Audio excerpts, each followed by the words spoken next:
السلام عليكم ورحمة الله وبركاته. متابعيني حبايب قلبي، شلونكم أخباركم؟ يا رب تكونون بخير. برج الحمل ويانا. وين برج الحمل؟ إن شاء الله راح نكون مستمرين وياكم من الأبراج من بدايتها لنهايتها إن شاء الله، وراح نرجع باستمرارية وبقوة شديدة إن شاء الله، بس تكونون ويانا مساعديني وداعميني إن شاء الله مثل قبل، لأن أنا انقطعت عنكم فترة طويلة، وهذا السبب إنه كانت عندي أشغال هواية وسفر هواي، ما كنت يعني فارغة لليوتيوب. فحاليا ان شاء الله راح اقدر شوية اخذ من وقتنا ونقدر نتفرغ لكم، لان انتو احباب قلبي وهواية يسألون علي وهواية تدورون علي وهواية يعني محابين بعدي عنكم. فاتمنى من الكل تساعدونا وتساندونا بهذا اللي يعني نكون سوية ان شاء الله. اللي تعرفون قناة اليوتيوب الاشتراك تسوون لنا اشتراك للغة والاشتراك، المدى يوصلهم القناة، يعني المدى يوصلهم التفاعل الجديد، يحاولون انه يمسحون الاشتراك القديم ويرجعون مرة ثانية يثبتوه، ولايك وشير. واذا عجبكم تسووا تعليقات لأي شيء انتم تحبوه او تودوه، وانا راح اتابعكم ان شاء الله، او الادام يتابعوكم. بالنسبة للفيسبوك، تعرفون طبعا فيسبوك الشيخة زينة الموالي سابقا وياكم للقراءة الخاصة، لفك السحر، للتابعة، للماس، للجلب والقبول والمحبة، للفك الضيقة والأرزاق. هاي كلها إن شاء الله تابعة إنا نقدر بعون الله ومشيئة الرحمن نساعدكم بيها. هسه نرجع على برج الحمل. برج الحمل يقول لك برج الحمل انت مريت بفترة بعيدة، يعني بضيق وكسرة خواطر، ومريت 7 سنوات انت كنت يعني تجر سنة ورا سنة، كان عندك الضيم والظلائم، طلعت وخرجت حاليا من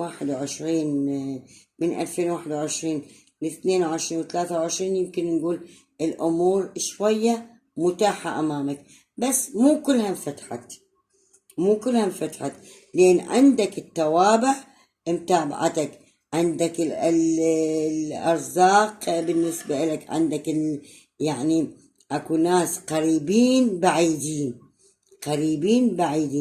وهم القريبين البعيدين هم اللي يعني يكونون أمامك يضحكون ويسولفون ويكونون يعني الأخوة والأصدقاء زين، وهم بالظهر طاعنيك، بالظهر موقعينك، أصحاب شغل، أصحاب عمل، أصحاب دوام، أصحاب وظائف، الله أعلم.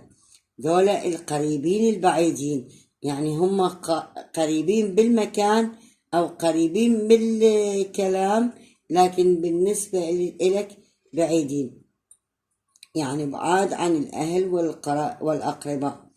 وبيهم نساء يعني يقولك بالوجه مراية وبالقفص اللاية، دائما يضحكون قدامك بالخير ويضحكون ويبتسمونك ويتمنوا لك الخير، لكن وراك لا، بالعكس دا يطعنوك ودا يوقعوك ودا يحفرون وراك. أي شيء امتياز إلك راح يكون، أو أي شيء فرحة إلك، أو أي شيء بالخير إلك، دا يسقطوك. بالنسبة للحالة المادية ترفع وترجع تنزل، وترجع تنزل، ما بي بركة. فلوسك ما بيها بركة، رزقك ما بي بركة، بس بمشيئة الرحمن وبأمر الله. إذا أنت واظبت على قل الله أحد 7 مرات وآية الكرسي 7 مرات يوميا صباحا ومساء، راح ينحفظ رزقك وراح ينحفظ وتنحفظ من العين، نظام تحويطة للجسد وللحرص من العين. فهاي أنا حابة أقول لك إياها حتى تواظب عليها. قل الله أحد وآية الكرسي 7 مرات صباحا ومساء، راح تكون بمشيئة الرحمن طاردة العين عن جسدك وعن رزقك وعن أموالك. أما حالة العاطفية فأنت متشبك يعني شلون؟ يعني تحب وبنفس الوقت الرغبة مثل ما تقول منك أو من طرف الثاني أكو خمول، أكو انطفاء، يعني فتشي يا إما مكسور يا إما يكون محبط، يا إما الله لا يقدر، يعني الله لا يقدر، يا إما يكون يعني شلون يقولون خمول. زين، حاول إنه هاي الدرجة تعليها على قد ما تقدر. برج الحمل، إذا كانت مرأة برج الحمل فهي من النوع العاطفية جدا والأبعد الحدود، بس من النوع كتومة تحب تكتم عواطفها كلها ودائما تبين كبريائها. بالنسبة الرجل يعني العواطف يحسها إنه جياشة أمامه، لكن يعني نقول مثلا بداخل النفس أو بداخل الروح فهي مليون بالمليون. الحب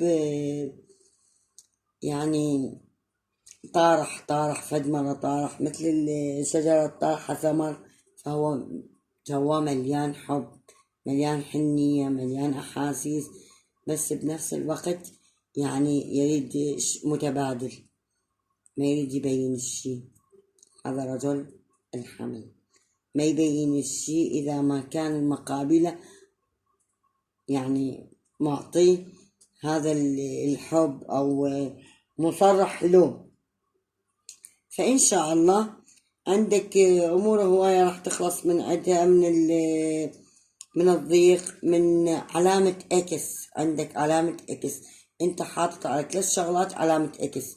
علامة الإكس معناته إنه شغلتين شريتهم بالك وقلت هاي بعد أنا ما أقدر أفكر بهم أو ما أقدر أوصل لهم، فأنا راح ألغيهم، فلغيتهم.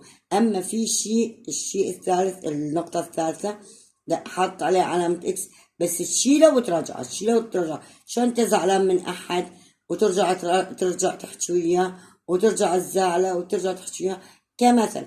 فأنت عندك أمور هواية بهذا الشيء، عندك الإكسات تحطها وترجع بيها، رغم إنه أنت قرارك موحد. أما تاخذ خطوة يعني أو قرار بشيء مهم، خلاص انتهينا، بعد انقفلت وياك، بس ما أدري ليش هاي الإكسات اللي عندك تحاول ترجعها تاخذ. هل هو يعني تردد من يمك أو خوف من الظلم، يعني تظلم أحد، أو خوف من ظلم لتظلم نفسك؟ الله أعلم. برج الحمل، خذ قرارك النهائي ووصل لمرحلة إنه أنت اللي خذلك واللي باعك واللي عافك انساهم، أبدا ترجعهم لتفكيرك ولا تفكر بهم ولو نقطة ولو مرحلة واحدة.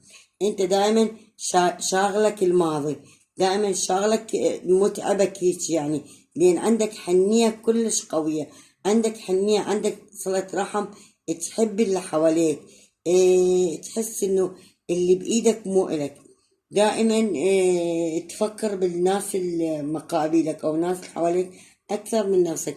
ابتديت حاليا تقول إنه أنا أسترجع كل أموري وأفكر بنفسي، بس بعد إيش؟ بعد فوات الأوان. لا، هو بعد ما فات الأوان إن شاء الله تلحق على نفسك وفكر بنفسك وفكر هم بغيرك، لأن ما تقدر ما تفكر بغيرك. أنت بالذات يا برج الحمل ما تقدر ما تفكر بغيرك، لأن غيرك شاغلك كلش. فتحياتي لبرج الحمل، وإن شاء الله الاستقرار التام لك تفكيريا ومهنيا وكليا إن شاء الله.